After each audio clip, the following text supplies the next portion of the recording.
Hello friends, welcome to the new episode of The Root Cause. In this episode, we shall be talking about yoga asanas. In one of the previous episodes, we spoke about the reasons which create different kind of heart diseases, cardiac failures, and all that. So we are going to go ahead and continue in this particular episode as to what all asanas should be performed to push the rasa inwards in case it has gone outwards too much. I would also request all of you to please like and subscribe these videos because they help me to promote knowledge. And this is also an extract from my book, The Root Cause. You can get the links in the description. Thank you so much. Okay, so what we will do is we will do the specific yoga where I'll explain how to contract the body inwards so that the rasa which has expanded outwards because of excess of Vata Pitta, which is the cause of sudden heart failures or cardiac arrests and all. So how to undo it? Okay. One is that obviously we have to take astringent foods so that our body constricts inward. We have to avoid very high pungency and all that according to the weather. Now, one very important thing before I get into that pose is that the job of yogasanas is two. One is that it homogenizes the rasa in the entire body. What happens is that when Vata becomes too high and it starts going haywire because of hollowness and creating patches of blood and less blood, then apart from the right food, which is a lot of sweetness in the body, right sweetness in the body, you also must do asanas so that you literally homogenize. It's like in a jar, if because of whatever reasons, there are 3 layers or 4 layers or 5 layers which have got formed because of different grains, then we would need to shake that jar so that all the grains get mixed in that. So that is what the job of asanas is, primary job of yogasanas is. Second job of yogasanas is to direct rasa of the body in the right direction. For example, in somebody's case, let's suppose the rasa has gone to outwards, then by taking astringent and bitter foods, we will be able to control rasa. However, if these channels have got formed too much and for a very, very long time, then their direction and their size and the flow of rasa will be like this. So you need to close them also. Okay. So for that, you need specific yogas which can close the body inwards and take the rasa inwards towards your heart. Let's suppose somebody's heart is swollen. So you need to do what? You need to give astringent foods, mildly bitter foods, but you may also need to do these kind of asanas to contract the body inwards so that you go back in your original position. Ideally, they should be done in the morning only when you are empty stomach, because that time the body is inwards. The rasa is relatively cold. It is mildly astringent in nature because pitta is very less in the body in the morning hours. And that's the time you should be doing. So let me demonstrate. Please also treat it as one important aspect that Ayurveda is incomplete without yoga. And yoga is not just asanas or body postures. It involves breathing exercises, which is called as pranayam. In fact, there are Ashtanga yoga. We will talk about Ashtanga yoga some other day, but I'm right now focusing primarily on asana, the body postures, and a bit about breathing also in this. Okay, so what we do is, this is called tribandh. Tribandh means 3, bandh means lock. So 3 locks. So try to sit in lotus pose. This is the way you sit in the lotus pose. If you are not able to sit in the lotus pose, it's fine. You can sit in normal Sukhasan also, it's called as Sukhasan. This is Sukhasan. I was sitting in Sukhasan only. So sit in the lotus pose. After that, you have to apply 3 locks. One is Mool Bandh.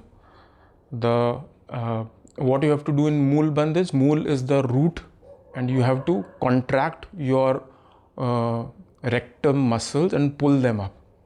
Second is abdominal lock, which is called as Udyan Bandh, in which you have to contract your abdominal muscles and pull them inwards. And the third is Jalandhar Bandh, wherein you have to touch your chin to the chest so that you create a lock here. So what will happen? You are pushing all the rasa towards your heart by creating a lock, and here as well. As a result, it will give you calmness, especially for those people who are feeling too open and too confused and too much of Vata, open Vata. Let me show you how to do this. I'll have to show you with my abdomen. Okay, so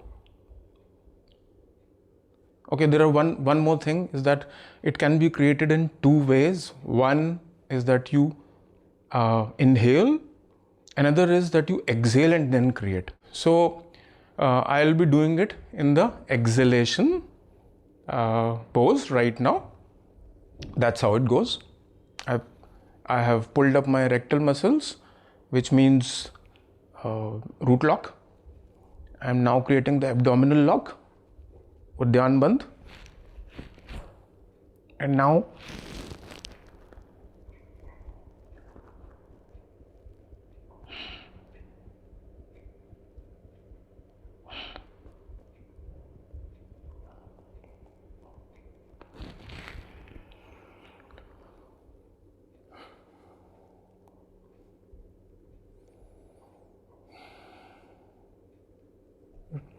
so release the breathing very gradually. Do not go overboard.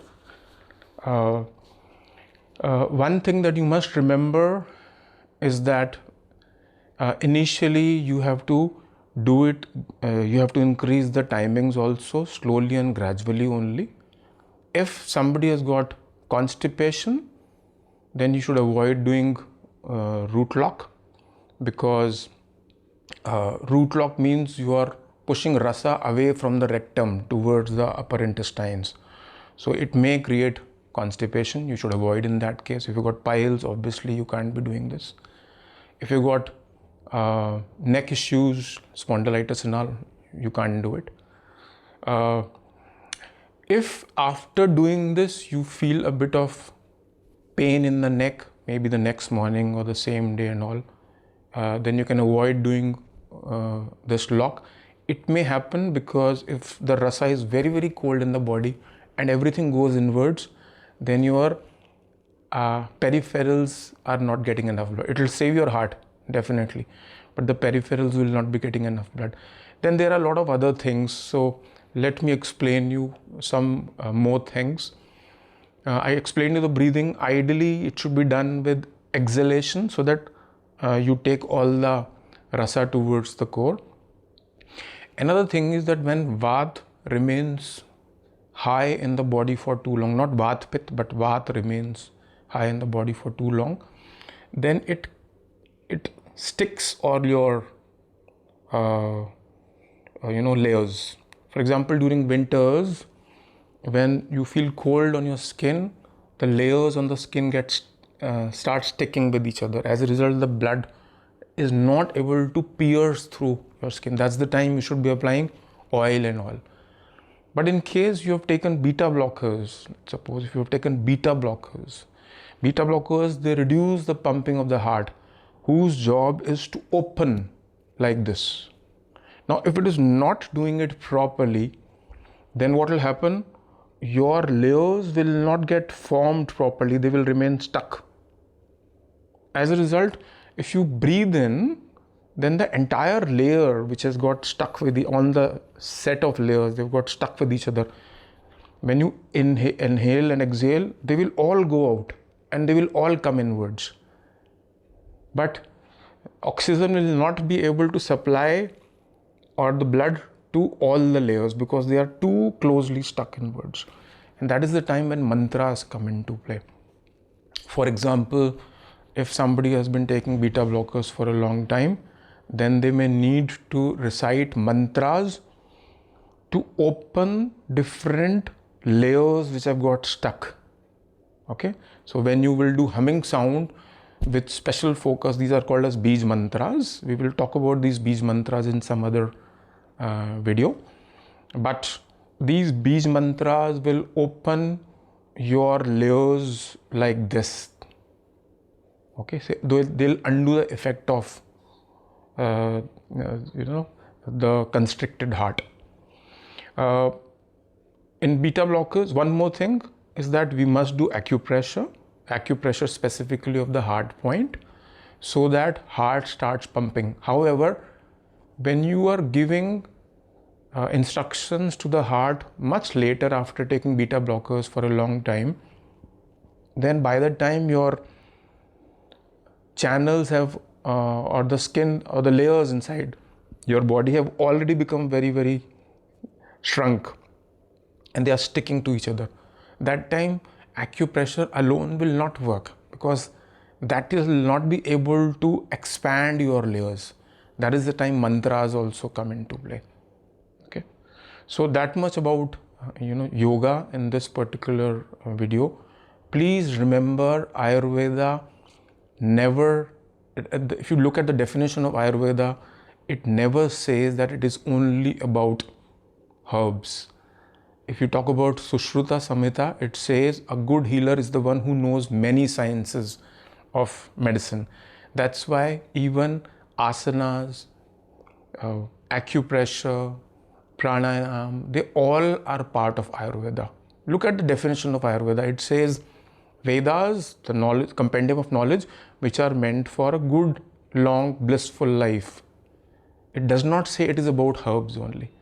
It is our just typecast of the mind, because of which we have started thinking that Ayurveda is just about herbs.